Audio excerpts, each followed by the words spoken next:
Comas. Entonces, pues la agenda que vamos a tocar el día de hoy van a ser un poquito de generalidades acerca de la epidemiología de los sarcomas, un poquito de la clasificación, que me voy a adentrar tanto en eso porque tenemos varias clases más adelante que nos van a ayudar a determinar eso un poco mejor.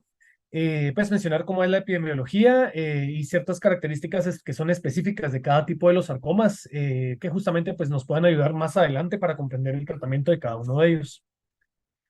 Entonces, con respecto a los sarcomas, realmente estos son tumores que tienen su origen principalmente a partir de células mesenquimiales, es decir, el origen está determinado a partir de las células del tejido conectivo.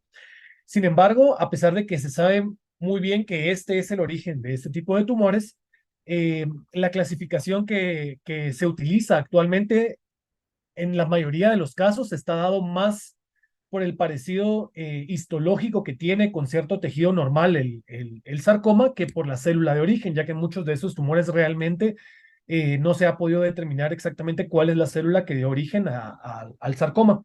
Y realmente mencionar que también es un grupo de tumores que son bastante infrecuentes, prácticamente representan el 1% de todos los tumores de adultos. Sí hay datos epidemiológicos que nos indican que en la población pediátrica sí son más frecuentes, representando hasta un 14-20% de los tumores. Sin embargo, sí es importante mencionar que solo representan 1% de los cánceres de los adultos. Y también importante mencionar que dentro de estos sarcomas, prácticamente el 80% de ellos va a ser a partir de tejidos blandos, es decir, del endotelio, de músculo liso, eh, o estriado del tejido adiposo, por ejemplo, y otros tipos de tumores que vamos a ver más adelante, y únicamente un 20% van a corresponder a tumores que se originan a partir de hueso, principalmente los osteosarcomas. Con respecto a la clasificación molecular y los tipos de mutaciones que podemos encontrar en los sarcomas, de por sí, sí sabemos que los sarcomas son el grupo de tumores que presentan una menor carga mutacional comparado con los otros tipos de tumores. Sin embargo, ya con los últimos, los avances en la tecnología que se han dado y descubrimientos en los últimos años, sí se ha podido clasificar a los tumores en dos grandes grupos, hablando principalmente a nivel genético. Aquellos que tienen un complejo cariotípico simple que prácticamente se caracterizan únicamente por tener traslocaciones, inversiones y mutaciones puntuales que más que todo van a afectar a en la regulación del ciclo celular del ciclo celular y por lo tanto van a permitir la proliferación de los tumores, mientras que hay otro grupo de tumores de los sarcomas que es un complejo cariotípico pues complejo, ¿verdad? Que esa es la traducción al español, pero realmente es complex en inglés, que realmente a lo que se refiere es que este sí puede representar un cambio en el número de los cromosomas, ya sea por deleción de un cromosoma o aumento en el número, incluyendo diplopías o inclusive trisomías. En esta gráfica que podemos observar, realmente al principio parece como muy cargada y muy difícil de entender, pero realmente es bastante simple. Cada una de la curva exterior, que son los cuadritos en gris que podemos observar, es realmente el gen que está alterado, mientras que las curvas interiores, las líneas grises que podemos observar es de diferentes tipos de tumores, como los mixofibrosarcomas, los sarcomas pleomórficos, los liposarcomas, los sarcomas desdiferenciados, los GIST, que también forman parte de los sarcomas, los tumores mixoides y los tumores sinoviales. Y en azul podemos observar qué genes son los que generalmente presentan amplificaciones de la función de ese gen, mientras que en rojo son las de lesiones. Entonces, a partir de esta gráfica es que se ha podido determinar qué tumores forman parte de los complejos de un cariotípico simple o no complejo. Con respecto a la incidencia de los sarcomas, esos realmente son datos que propiamente de Estados Unidos, realmente no hay tantos reportes a nivel mundial de realmente datos epidemiológicos muy precisos. De hecho, en Globocan no hay reportes como tal de los sarcomas de tejidos blandos, pero según las guías de NCCN, en su apartado de la discusión, pues ellos determinaron que en el 2022 hubo aproximadamente 13.190 casos nuevos de sarcomas de tejidos blandos y estos prácticamente correspondieron a 5.130 muertes. Mientras que según datos del CER, se esperaban para el 2023 un aumento hasta 13.014 casos nuevos y 5.140 muertes. Y la American Society of Cancer estima que para el 2023 prácticamente van a haber 7.400 casos nuevos en hombres y 6.000 en mujeres. Una conclusión un poquito simple que podemos sacar de esto es que sí la mortalidad de los sarcomas se aproxima casi a un 50, entre un 40 y un 50% de los casos nuevos, y que la distribución entre hombres y mujeres, si bien es cierto, podemos ver que hay una mayoría de hombres que pueden presentar sarcomas, realmente no es una diferencia tan marcada como en otros tipos de tumores. Con respecto a la clasificación, según la última clasificación de la OMS que fue publicada en el 2020, realmente estos son los grandes grupos en los que podemos definir diferenciar los sarcomas. Como podemos ver, la clasificación va dada ya sea a la célula que se presupone dio origen al sarcoma o al tipo de célula al que más se asemeja el sarcoma. Como les digo, a grandes rasgos, esta es la clasificación en los grupos. Como podemos ver, tenemos tumores adipocíticos, fibroblásticos o miofibroblásticos, tumores fibrocísticos, perivasculares, los conroocios del estroma gastrointestinal, etcétera. Sin embargo, ya cuando pasamos a la clasificación, tanto por grupos como cada uno de los tipos de tumores, podemos determinar que realmente existen más de 70 tipos de tumores de sarcomas. Cada uno representa un tipo diferente de grupo celular. Cada uno posee sus propias características biológicas, de presentación clínica, epidemiológicas, y eso es lo que hace tan difícil que los sarcomas sean una patología que sea de una alta complejidad al momento de tratarlos, ¿verdad? Sin embargo, como vamos a ver más adelante, realmente al momento de tratarlos no es tan importante la clasificación histológica, sino el sitio de origen del tumor, lo que nos va a determinar cuál debe ser el abordaje terapéutico de los pacientes. Esta es una serie de casos que fue presentada por el Memorial Sloan Kettering Cancer Center. Es una serie de casos de 10,000 pacientes que ellos publicaron en el 2014. Como podemos observar, esta es la distribución de los tumores de tejidos blandos que ellos encontraron. El más frecuente fue el liposarcoma, representando el 20% de los tumores, seguido de los leiomiosarcomas hasta en un 14%. Los tumores, los sarcomas indiferenciados pleomórficos también es un grupo bastante importante, el 14%.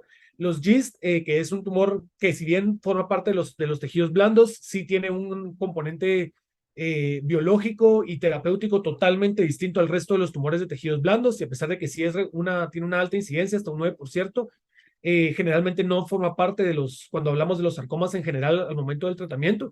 Y pues estos son los otros tipos, y como podemos observar, hasta un 28% va a caber dentro de la clasificación de los otros tipos de sarcomas que encontrábamos en la diapositiva previa. Esta es otra serie de casos publicada en un hospital de Canadá, en la que podemos observar que si bien es cierto, y de hecho en el artículo no indicaban realmente los porcentajes de cada uno de los tumores, pues guiándonos por la gráfica y la distribución por colores que ellos hacen, como podemos observar, con respecto tanto en extremidades como los tumores retroperitoneales e intraabdominales, sí siguen siendo los liposarcomas el tumor más frecuente, seguido de los leiomiosarcomas. Y en extremidades, pues también es bastante frecuente encontrar los tumores fibrosos malignos histocíticos, a diferencia de retroperitoneo e intraabdominal, que no pueden llegar a ser tan frecuentes. Y este verde oscuro representa los otros tipos de tumores que representaban el 28% en la serie presentada previa, en la diapositiva previa. Sin embargo, a pesar de que tal vez en esta serie de casos no es tan frecuentemente, tal vez ellos ponen que probablemente se deba a que sí hubo una clasificación histológica más adecuada de los tumores y no únicamente reportados como un sarcoma, no, sin otro tipo de especificación. Con respecto a la distribución por partes del cuerpo, como podemos observar, las extremidades son los sitios más frecuentes en los que podemos encontrar los sarcomas, y de estos hasta un 46% se va a presentar a nivel de extremidades inferiores, seguido de los miembros superiores, que puede ser un 13%, y los tumores del retroperitoneo, que van a representar hasta un 13%. A nivel del tronco, ya sea en caja torácica como tal o inclusive en vísceras torácicas, pueden llegar a estar presentes hasta en un 18%, y en menor medida, en un 9%, podemos encontrar sarcomas a nivel de cabeza y cuello. Esta es otra serie de casos reportada por otro, este sí es un hospital de Estados Unidos, que como podemos observar, sí se parece bastante a la distribución que presenté al principio. Un 87% van a representar tumores de tejidos blandos, mientras que un 13% aproximadamente corresponde a tumores propiamente óseos. Y con respecto a la distribución, en este sí marcaban que realmente no había una clasificación adecuada por parte de su departamento de patología en la mayoría de los casos, ya que hasta un 50% de los tumores fueron clasificados como otros sarcomas sin ninguna otra especificación, y por eso representan la mayoría de los pacientes hasta en un 50%. Con respecto a las características por grupo de edad, como podemos observar, los sarcomas de tejidos blandos sí tienen la característica de que van a tener un aumento en la incidencia conforme va avanzando la edad. Generalmente puede haber hasta un pico alrededor de entre los 60 y los 70 años, como podemos observar en esta gráfica, a diferencia de los tumores malignos óseos, que realmente van a tener una disminución en su incidencia a partir del aumento de la edad. Con respecto a la mortalidad, como podemos observar, pues la distribución es bastante similar a la incidencia, va aumentando conforme va aumentando la edad, y como podemos ver en la gráfica de la derecha, eh, como les había mencionado, con respecto a los tumores de tejidos blandos, que en este incluyeron los sarcomas de Kaposi, sí hay un pico en la incidencia, más o menos entre los 60 y los 75 años inclusive, y generalmente en estos grupos de edades donde hay una mayor mortalidad, ya que realmente el tratamiento pues la piedra angular del tratamiento de los sarcomas realmente es el tratamiento quirúrgico, y pues en estos grupos de edad ya pueden existir otras comorbilidades que pueden restringir el hecho de poder llevar a sala de operaciones a un paciente. Esta es una serie de casos presentadas a partir de ciertos hospitales en Italia. Como podemos observar, a pesar de que sí hay un 54% de los pacientes que son hombres dentro de 1,112 casos, realmente no hay una diferencia tan marcada en la incidencia entre hombres y mujeres. Con respecto a la edad, como podemos observar, sí cumple lo que había mencionado previamente, de que sí hay un aumento en la incidencia conforme va avanzando la edad. Representan hasta un 44,5% de los casos en los pacientes que tenían 65 años o más. Con respecto a los tipos histológicos más frecuentemente reportados, de igual forma, como podemos ver, la clasificación de sarcomas sin otra especificación representa la mayoría de los casos, hasta en un 30%. Sin embargo, en los que sí se logró realizar una clasificación histológica apropiada, tenemos los liposarcomas, los fibrosarcomas y los leiomiosarcomas como los tumores reportados más frecuentemente. Y de igual forma, como podemos observar, son las extremidades, principalmente las extremidades inferiores, que representan hasta un 35% de los sitios de los tumores, los lugares más frecuentes donde podemos encontrar los sarcomas. También realizaron ellos esta distribución de cuál es el tipo histológico que más frecuentemente se reporta dependiendo del área anatómica en donde se haya encontrado el tumor, y también pues lo dividieron según las regiones de Italia, ¿verdad? Ya sea norte, central o el sur. Como podemos ver, sí puede ir variando un poco. Sin embargo, a nivel de abdomen, pues los leiomiosarcomas son los más frecuentemente reportados. A nivel de extremidades inferiores van a ser los liposarcomas, y sí me llamó la atención que en extremidades superiores son los fibrosarcomas los que más frecuentemente podemos encontrar. Y también reportaron los sitios de metástasis más frecuentes de los sarcomas. Como podemos ver, el pulmón es el sitio más frecuente, representando casi hasta un 40% de los sitios de metástasis en estos grupos de pacientes. Esta es otra serie de casos que también correspondió a 10,000 pacientes, según datos del CER de Estados Unidos. Eh, Como podemos observar, los muslos prácticamente a nivel de miembros inferiores son el sitio que más frecuentemente reporta los tumores, hasta en un 44%, seguido de otros sitios a nivel de miembros inferiores en un 17% de los pacientes. Con respecto a los tipos histológicos más frecuentes, en esta gráfica podemos observar que también lo dividieron de acuerdo al sitio anatómico en donde fue reportado el tumor. A nivel de extremidades inferiores, como podemos observar, es el liposarcoma el que más frecuentemente reportan, al igual que a nivel de retroperitoneo. Mientras que a nivel de vísceras, especialmente este grupo contaba tanto con vísceras abdominales como torácicas. Realmente son los GIST los que más frecuentemente reportaron en esta serie de casos. Este fue un estudio que encontré que fue realizado a partir de datos del Instituto Nacional de Estadística de Perú, en el que reportaron 625 pacientes, hasta un 61% eran hombres. Aquí sí podemos ver una mayor cantidad de hombres reportados que de mujeres. Un 70% aproximadamente de los pacientes eran mayores de 50 años.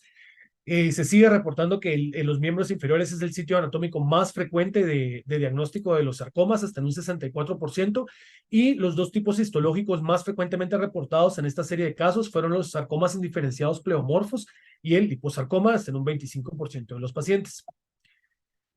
Esta es otra serie de casos realizada en pacientes en Ecuador que reportaron pacientes entre el 2010 y el 2020.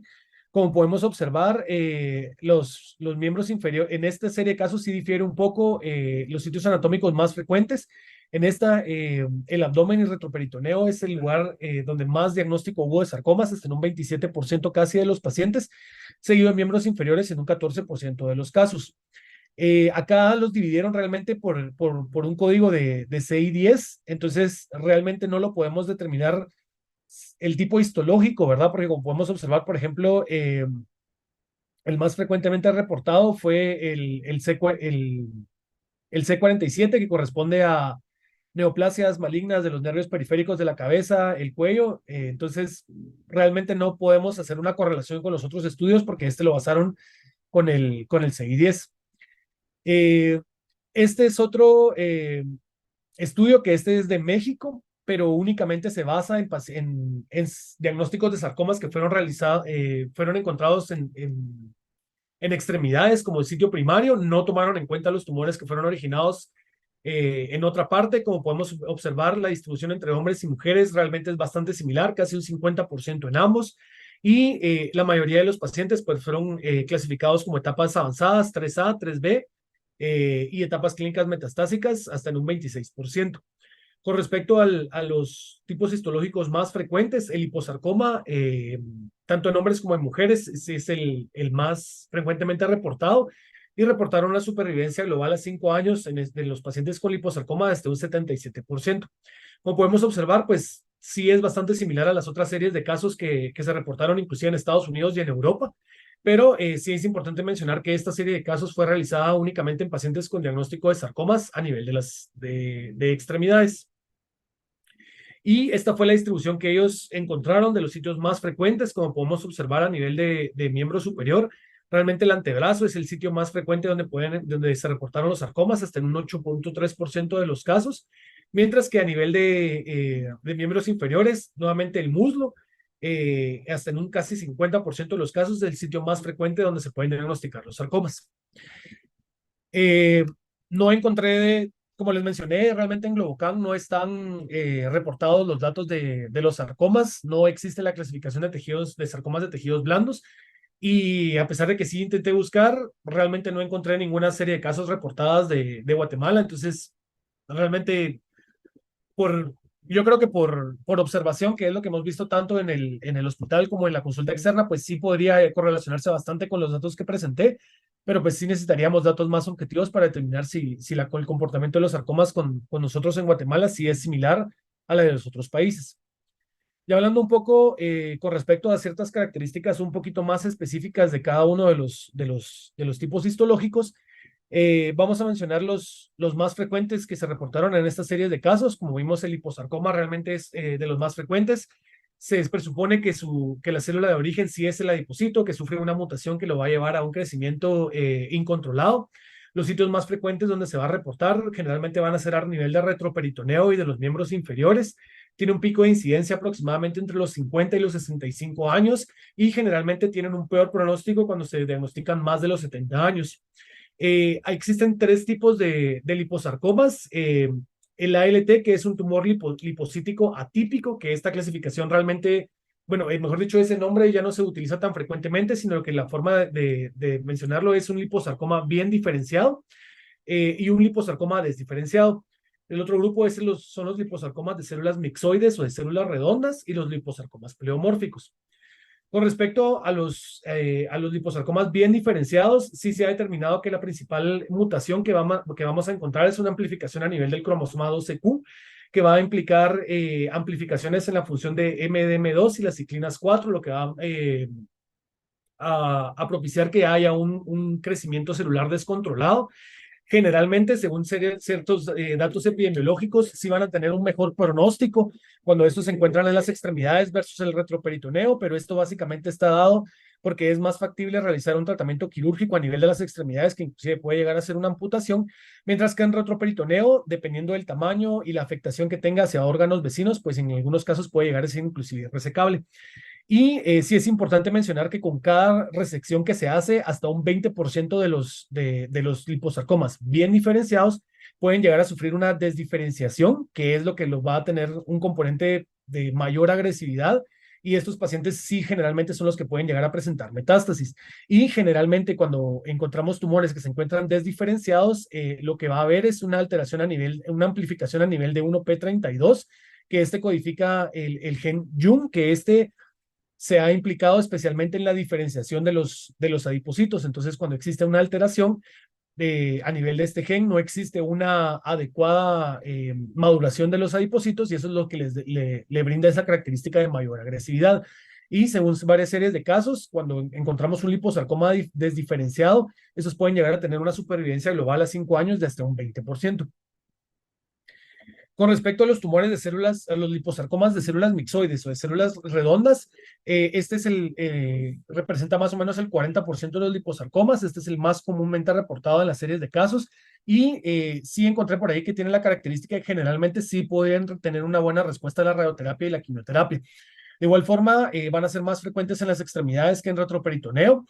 Cuando se reporta una lesión de alto grado, la supervivencia global generalmente no puede llegar a ser tan buena, ya que se reporta hasta en un 50% a 5 años. Y estos van a tener una característica que lo que van a tener es una proteína de fusión que se va a llamar DDIT3, que esta proteína lo que va a hacer de igual forma es alterar la función del gen YUN y por lo tanto alterar la diferenciación de los adipocitos y por lo tanto permitir la proliferación celular. Y el tipo menos frecuente de los liposarcomas es el liposarcoma pleomórfico, que va a representar menos del 5% de este tipo de tumores. De igual forma, siempre va a ser más frecuente a nivel de las extremidades inferiores y estos tienen la característica de que son los tumores que más frecuentemente pueden llegar a presentar metástasis, especialmente a nivel pulmonar, hasta en un 50% de los casos. Y a diferencia de los otros, esto va a tener alteraciones a nivel de RB1, de TP53 y NF1, que como sabemos participan en la regulación del ciclo celular y la apoptosis. Con respecto a los leiomiosarcomas, se propone que estos van a tener su origen a nivel del músculo liso, especialmente los vasos sanguíneos y de ciertos órganos viscerales. Más de un 50% de estos tumores se van a presentar a nivel del retroperitoneo. Las mutaciones más frecuentemente encontradas en estos tipos de tumores siempre van a ser a nivel de TP53 y de PTEN. Eh, y a pesar de que generalmente este tipo de tumores sí son altamente resecables, no tienen tanta agresividad para invadir órganos vecinos, sí está reportado que hasta más de un 50% de los pacientes siempre van a tener recurrencia del tumor en el mismo sitio.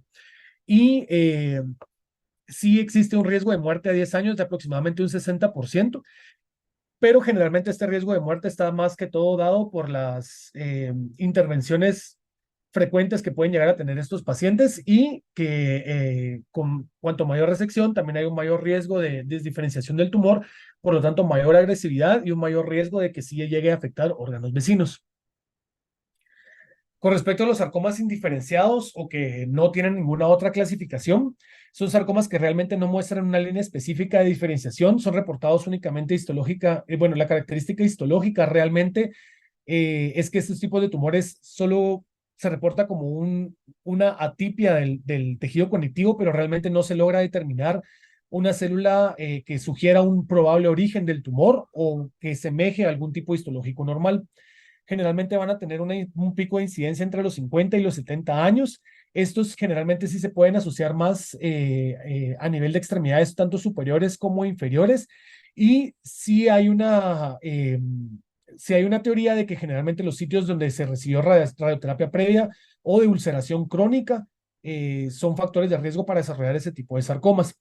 Únicamente un 5% se puede presentar al momento del diagnóstico con metástasis, sin embargo, son un grupo de tumores que tienen una mala supervivencia global con únicamente 36% a 5 años.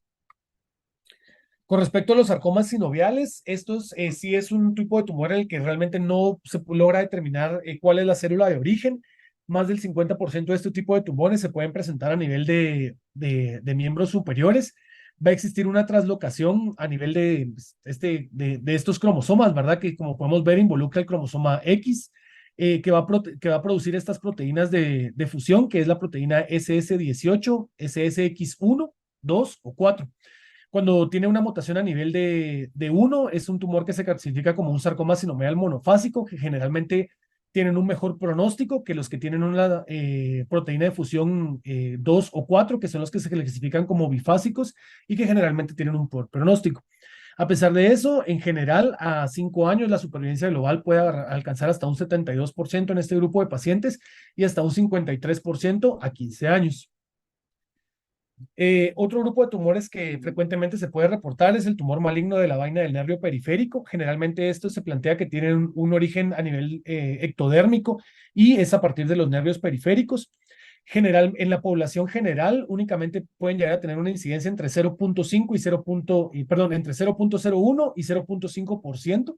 Sin embargo, en la población con diagnóstico de neurofibromatosis tipo 1 puede llegar a tener una incidencia entre un 8 y un 15%, y generalmente estos son los grupos de pacientes que más frecuentemente presentan este tipo de sarcoma.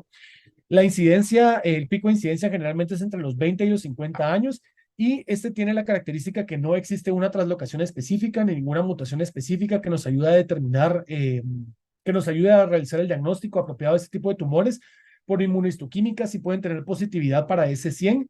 Sin embargo, hay otros tipos de sarcomas que también pueden tener positividad para este tipo de tumores, y por lo tanto es lo que hace un poco difícil el diagnóstico histológico certero de este tumor. Generalmente se van a presentar a nivel de retroperitoneo o abdominal y a nivel de miembros inferiores. El mixofibrosarcoma es un grupo que generalmente se puede llegar a reportar hasta en un 5% de todos los sarcomas de los adultos. Cuando estos histológicamente se determina que tienen más de un 5% de componente mixoide, tienen un mejor pronóstico, alcanzando una supervivencia global hasta a 5 años de hasta un 60%, mientras que cuando el componente mixoide es menor del 5%, la supervivencia global a 5 años puede llegar a disminuir hasta un 36%. También tienen la característica de que van a recurrir bastante, ¿verdad? Y frecuentemente, hasta en un 50% de los pacientes, y cada recurrencia, al igual que los otros tipos de sarcomas, puede llevar a una mayor desdiferenciación del tumor y por lo tanto mayor agresividad del mismo. Generalmente van a tener metástasis a nivel de pulmón, hueso y ganglios. No hay una mutación característica a diferencia de los otros tipos de tumores, y generalmente el sitio más frecuente en el que se van a poder presentar es a nivel del tronco eh, y de las vísceras torácicas. El tumor fibroso solitario o hemangiopericitoma, generalmente lo vamos a encontrar tanto a nivel de retroperitoneo, a nivel de abdomen o a nivel del tronco. Generalmente son tumores de crecimiento lento. Cuando se diagnostican, son tumores que sí ya han crecido lo suficiente como para causar síntomas, que inclusive pueden llegar a ser tumores de hasta 10, 15 centímetros. Generalmente tienen una edad media al momento del diagnóstico de 50 años. En un inicio estos se habían clasificado como tumores benignos debido a un bajo riesgo de metástasis. Sin embargo, sí tienen un alto riesgo de recurrencia, ¿verdad? Y generalmente estos pacientes también son un grupo de pacientes que cuando es factible, pues van a ser llevados constantemente a sala de operaciones para brindarles tratamiento quirúrgico. Sí está reportado que los tumores que se originan a nivel del retroperitoneo sí pueden llegar a tener un mayor riesgo de presentar metástasis, y generalmente lo que vamos a encontrar es una mutación que va a permitir un gen de fusión a nivel de NAB2 y STAT6, lo que va a permitir la activación de GFR1, y por lo tanto eso es lo que va a permitir el crecimiento y la proliferación celular de este tipo de tumores. Los tumores desmoides también es otro tipo de tumor frecuentemente reportado, pues que es frecuente dentro de los sarcomas. Sin embargo, puede llegar a tener una incidencia únicamente de 1 a 2 por 1 millón de personas. Generalmente pueden encontrarse a nivel de la pared abdominal, especialmente en las pacientes embarazadas, que la característica cuando se encuentra una paciente embarazada es que al resolver el embarazo puede haber una regresión del tumor. Sin embargo, también se pueden encontrar a nivel del mesenterio, del intestino delgado y a nivel de las extremidades.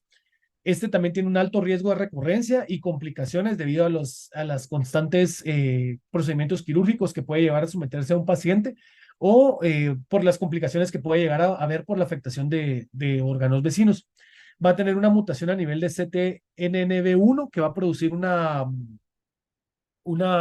proteína que participa activamente en la regulación del ciclo celular, y cuando se asocia con la poliposis familiar adenomatosa, generalmente es lo que nos da el diagnóstico del síndrome de Gardner. Y el sitio pues, más frecuente en lo que podemos encontrar generalmente es a nivel abdominal, no tanto en retroperitoneo. Otro grupo aún menos frecuente es el angiosarcoma, que realmente el nombre está dado por el parecido histológico que existe con el tejido endotelial, no tanto porque se crea que este es el sitio de origen del tumor. La mayoría de estos van a ser superficiales a nivel de las extremidades. Sin embargo, hasta un 25% de este tipo de tumores se puede presentar a nivel de tejidos profundos. Puede tener cierta asociación con la radioterapia, especialmente a nivel de la mama, que como vamos a ver en una diapositiva posterior, se asocia está categorizado como un posible factor de riesgo para el desarrollo de un angiosarcoma de mama. Generalmente van a tener mutaciones a nivel de los receptores del factor de crecimiento vascular endotelial 2, que como pues sabemos, pues va a participar en la proliferación celular, y generalmente ese tipo de tumores sí puede llegar a tener un mal pronóstico independientemente del sitio o la edad del momento del diagnóstico. Otro grupo importante que me pareció importante mencionar son los sarcomas uterinos, ¿verdad? Que si bien es cierto, los que más frecuentemente vamos a encontrar son los leiomiosarcomas, sí hay otros sarcomas que se pueden presentar. Generalmente el origen puede ser a nivel del miometrio como tal, que va a obtener una desdiferenciación hacia un tejido parecido al tejido conectivo o propiamente a nivel del tejido conectivo del endometrio. Generalmente representan menos del 10% de todos los tumores uterinos y existe una clasificación que los clasifican como homólogos, que esto está dado porque sí tienen un parecido histológico con el tejido normal que podemos encontrar a nivel del útero, ¿verdad? Como por ejemplo el leiomiosarcoma o el sarcoma del estroma endometrial, y los heterólogos, que es cuando encontramos celularidad que generalmente no se encuentra a nivel de útero, ¿verdad? Como por ejemplo los rhabdomyosarcomas, que es un tipo muscular no asociado al útero, o los liposarcomas uterinos. Generalmente va a tener una incidencia reportada de aproximadamente 2.8 por cada 100.000 mujeres, y generalmente se puede dar entre los 30 y los 79 años. Y sin embargo, la edad media al momento del diagnóstico es de 60 años.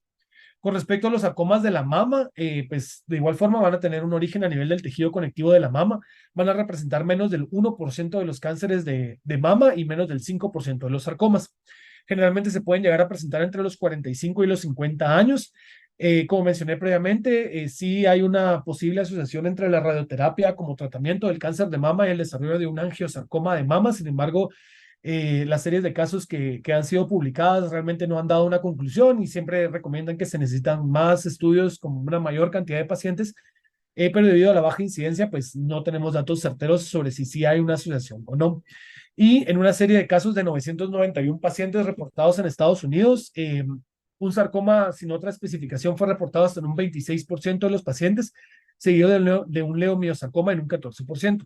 Y algo que sí me pareció curioso mientras estaba leyendo un artículo de los sarcomas de mama es que en hombres, pues tampoco va a ser tanta la diferencia, pero pueden llegar a representar hasta en un 2.5% de los tumores de los sarcomas de mama en hombres, a diferencia del cáncer de mama del adenocarcinoma, que únicamente que representa un 1%. Por último, mencionar también el sarcoma de Kaposi, que si bien es cierto, generalmente nosotros lo asociamos con un diagnóstico de VIH, sí existe una clasificación en 4 tipos: el clásico o esporádico, que este generalmente se da especialmente a nivel de regiones de Europa. Es más frecuente en hombres, a diferencia de los otros tipos de tumores que no tienen una marcada diferenciación, y generalmente se da en pacientes mayores de 60 años y a nivel de miembros inferiores. El endémico, que es principalmente a nivel de África y generalmente en niños de ambos sexos y en adultos, y se pueden encontrar a nivel de realmente cualquier sitio anatómico. El iatrogénico, que está relacionado con la inmunosupresión, especialmente con los pacientes que se encuentran inmunosupresos por un trasplante de órganos, por ejemplo, o con el uso de ciclosporinas, que sabemos que los va a predisponer a tener una infección por herpes tipo 8, y eso es lo que es lo que da origen al sarcoma de Kaposi. Y también el asociado con SIDA, que sabemos que un diagnóstico de sarcoma de Kaposi en un paciente de VIH pues nos da la clasificación de SIDA. Sin embargo, también se ha reportado únicamente en hombres que tienen sexo con otros hombres y que no tienen diagnóstico de VIH. También se puede clasificar como asociado a SIDA.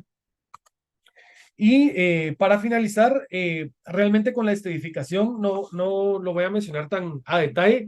Sin embargo, en el AJCC la clasificación no está tanto por el tipo de histológico del sarcoma, sino por el sitio de origen. Entonces hay cuatro grupos: el sarcoma de cabeza y cuello, de tronco y extremidades, a nivel de abdomen y vísceras torácicas y a nivel de retroperitoneo. Y mencionan que realmente el abordaje terapéutico del sarcoma va a depender más de la localización anatómica que del tipo histológico del tumor. Y pues ya como conclusiones, pues los sarcomas es un grupo de tumores heterogéneos que tienen características clínicas, moleculares y de tratamiento diferentes y que está constituido por una gran variedad de tumores. Los liposarcomas y los leomiosarcomas son los tumores que más frecuentemente encontrar reportados en las series de casos publicadas. Pueden presentarse a nivel de órganos específicos, como por ejemplo el útero o la mama, ¿verdad? Que pueden llegar a tener un comportamiento y tratamiento totalmente distinto a los otros tipos de sarcomas, y que el tratamiento realmente va a depender más que todo, como mencioné, del sitio anatómico de origen, y que realmente requiere de un manejo multidisciplinario para encontrar el mejor resultado para los pacientes. Y eso era lo que tenía preparado para el día de hoy. No sé si alguien tiene un comentario o duda. Preguntas o comentarios.